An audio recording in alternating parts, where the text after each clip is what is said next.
ही ज्योती, मी जयश्री. आम्ही दोघी जणी गौराई पैठणीमध्ये संक्रांतीसाठी साडी घ्यायला आलो आहोत. आणि आमच्या दोघींना पण एवढी पैठणी आवडली.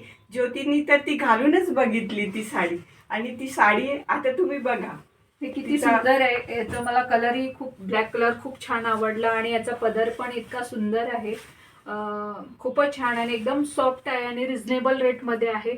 आणि आम्ही आज दोघींनी सारख्याच पैठणी घेतलेले आणि खूपच छान कलेक्शन आहे ताईंचं.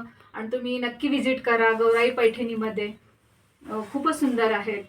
आणि मी आता नाही का या साडीचा पदर दाखवते. पदर पण सुंदरच आहे तसा, आणि याचं जे ब्लाऊज आहे ते सुद्धा सुंदर आहे. त्याच्यावर मोराची डिझाईन आहे, परत गळ्यावर सुद्धा सुंदर डिझाईन आहे. आपण जर बाहेर जर हेच वर्क करायला गेलो तर आपल्याला त्या वर्कचे पण चार्जेस खूप लागतात. पण ही आपल्याला ॲडिशनल याच साडीमध्ये खूपच छान दिलेले आहे. आम्हाला दोघींना पण ही साडी खूपच छान आवडलेली आहे. आणि गौराई पैठणीला नक्की सगळ्या मैत्रिणी भेट द्या.